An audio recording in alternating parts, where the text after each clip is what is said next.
ओम शांति। होली हंस में एक बार फिर से आपका स्वागत है, स्वागत है, स्वागत है। तो आज बाबा की मधुर महावाणी है 23/6/73 की। अलौकिक खजाने के मालिक। अपने को बाबा ने कहा, अपने को लाइट हाउस और माइट हाउस दोनों समझते हो। वर्तमान समय की स्थिति प्रमाण आप सभी का कौन सा स्वरूप विश्व कल्याण का कर्तव्य कर सकता है, उस स्वरूप को जानते हो। इस समय आवश्यकता है माइट हाउस स्वरूप की। कौन से स्वरूप की आवश्यकता है? माइट हाउस स्वरूप की। क्या ऐसा अनुभव करते हो कि ऑल माइटी बाप की संतान हम भी माइट हाउस बने हैं? सर्व शक्तियां अपने में समाई हुई समझते हो। शक्तिमान नहीं हो लेकिन सर्वशक्तिमान हो, जिनका सर्वशक्ति संपन्न के लिए गायन है कि अप्राप्त नहीं कोई शक्ति ब्राह्मणों के खजाने में। तो बाबा के ब्राह्मण बच्चे तो बन गए ना, कि अभी बाकी है। जैसे देवताओं के लिए गायन है अप्राप्त कोई वस्तु नहीं देवताओं के खजाने में, वैसे आप ब्राह्मणों का गायन है कि अप्राप्त कोई वस्तु नहीं ब्राह्मणों के खजाने में, क्योंकि मास्टर सर्वशक्तिमान है। जब बाप का नाम ही सर्वशक्तिमान ऑल माइटी अथॉरिटी है, अर्थात सर्व शक्तियों के खजाने के मालिक के बच्चे हो, तो ऐसे बालक जो बाप की शक्तियों के मालिक हो, तो क्या उनके पास कोई अप्राप्ति हो सकती है?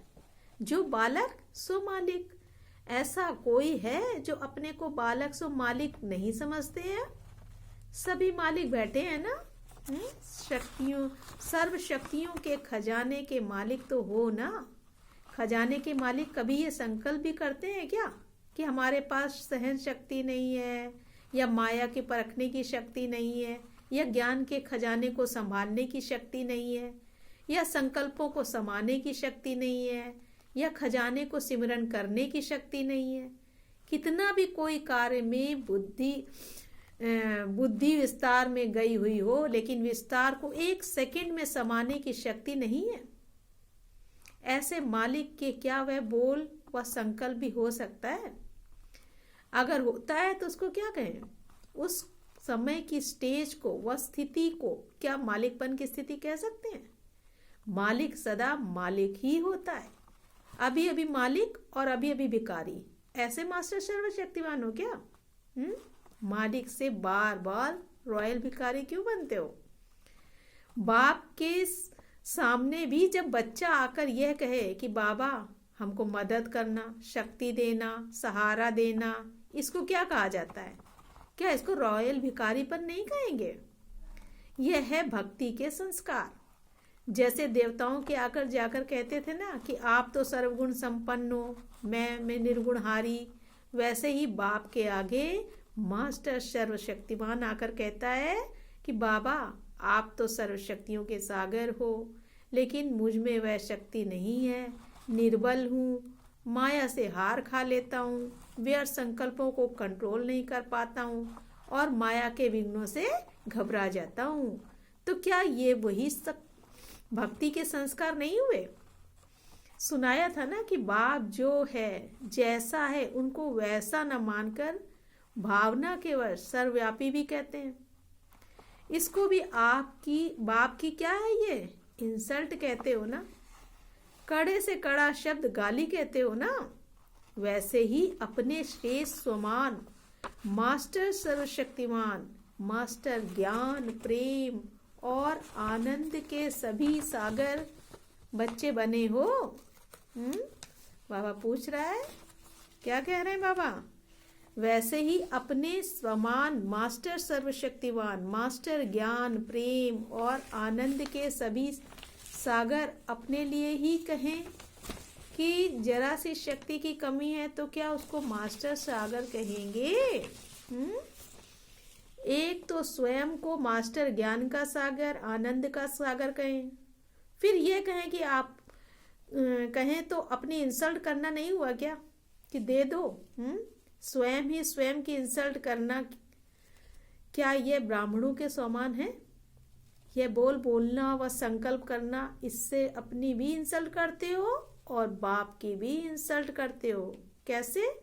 कैसे करते हो? एक तो बाप जो दाता है स्वयं ही देने वाला है और किसी के कहने से देने वाला नहीं है, तो दाता को मनुष्य बनाना क्या इंसल्ट नहीं है? कहने से कौन करता है? मनुष्य।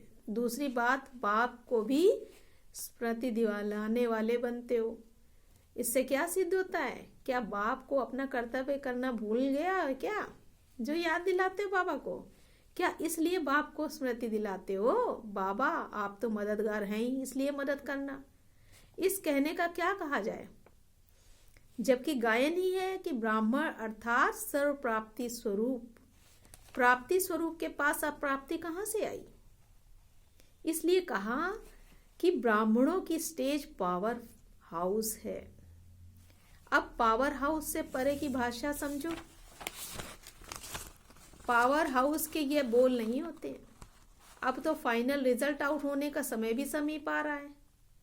फाइनल रिजल्ट के समय भी अगर कोई पहला पार्ट ही पढ़ता रहे, उससे भी मजबूत ना हुआ हो, तो ऐसे को क्या रिजल्ट होगा? इसलिए फिर भी बाप दादा कुछ समय पहले सुना रहे कि जिसको भी हाई जंप देना हो या आगे बढ़ना हो, तो अभी से 6 मास के अंदर अर्थात इस वर्ष में अपने आप को जिस भी स्टेज व जिस भी स्थिति में स्थित करना चाहते हो, उसके लिए ये चांस है। ऐसे थोड़े समय के अंदर अपने को संपन्न बनाने के लिए साधारण पुरुषार्थ नहीं चलेगा। अभी तो तीव्र पुरुषार्थ अर्थात संकल्प, बोल, कर्म, इन तीनों में समानता का अभ्यास करना, उसको कहा जाता है तीव्र पुरुषार्थी। जैसे बुद्धि में ये सोचते हो, समझते हो कि हम दाता के बच्चे हैं, लेकिन बोल और कर्म में अंतर है। संकल्प में सोचते हो कि हम सर्व आत्माओं से भी ऊंचे ब्राह्मण हैं, लेकिन बोल और कर्म में अंतर है। सोचते हो कि विश्व कल्याणकारी हैं, लेकिन बोल और कर्म में अंतर है। तो तीनों ही समान हो जाएं, इसको कहा जाता है तीव्र पुरुषार्थी अर्थात बाप समान। तो क्या ऐसे अपने को बाप समान बनाने के लिए समय दे रहे हैं? 6 मास के बाद इस रूहानी सेना के महावीर, घोड़े सवार और प्यादे अर्थात प्रजा सभी प्रत्यक्ष होंगे। जब तक आपस में ही प्रत्यक्ष नहीं होंगे तो विश्व के आगे प्रख्यात कब होंगे? और विश्व के आगे प्रख्यात नहीं होंगे तो प्रत्यक्षता कैसे होगी? तो स्वयं को और बाप को प्रख्यात करने के लिए व बाप की प्रतीक्षा करने के लिए अब लास्ट पुरुषार्थ व लास्ट सो फास्ट पुरुषार्थ कौन सा रह गया है? फास्ट पुरुषार्थ कौन सा है? जो फास्ट ही लास्ट है, उसको जानते हो?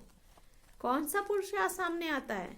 फास्ट पुरुषार्थ की विधि कौन सी है जिससे बाप समान बन जाएंगे? यह सिद्धि होगी। बिना विधि के सिद्धि नहीं हो सकती। बहुत बार सुनाया है कि सिर्फ एक शब्द है, लास्ट सो फास्ट पुरुषार्थ की विधि है प्रतिज्ञा। क्या है? प्रतिज्ञा। कोई भी बात की प्रतिज्ञा करना कि यह करना ही नहीं है, यह अभी करना है। प्रतिज्ञा की विधि यह है कि क्या विधि है? प्रतिज्ञा की विधि यही है कि लास्ट इज फास्ट। और प्रतिज्ञा अर्थात संकल्प किया और स्वरूप हुआ।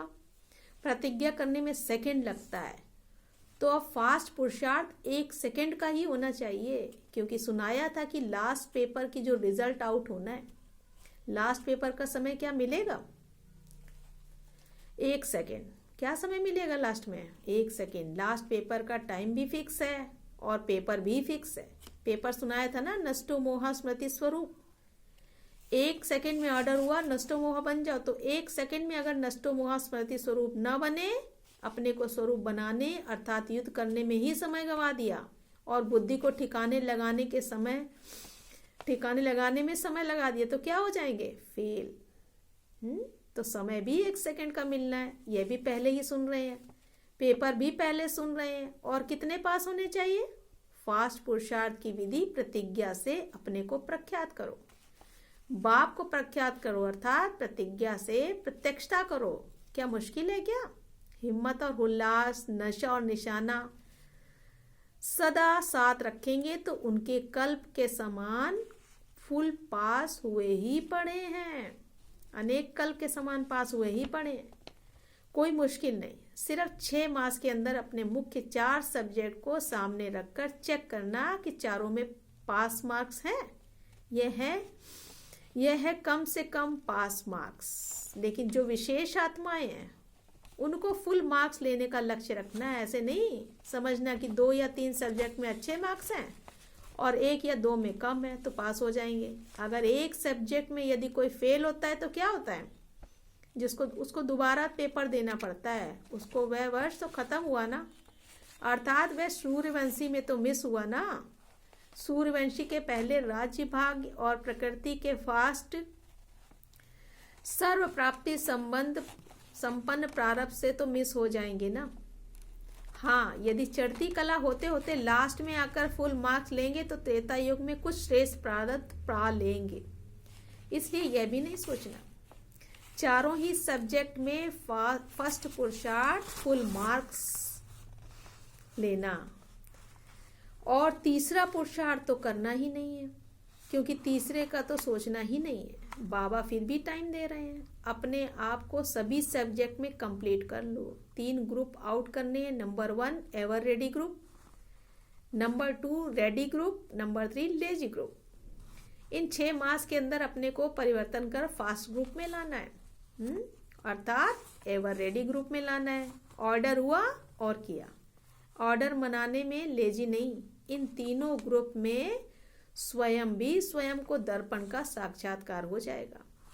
जैसे कल्प पहले ब्रह्मा कुमार नारद ने दर्पण में अपना साक्षात्कार किया ना, वैसे नॉलेज रूपी दर्पण में स्वयं ही स्वयं का साक्षात्कार करेंगे कि मैं किस ग्रुप में हूँ और किस ग्रेड में आने वाला हूँ।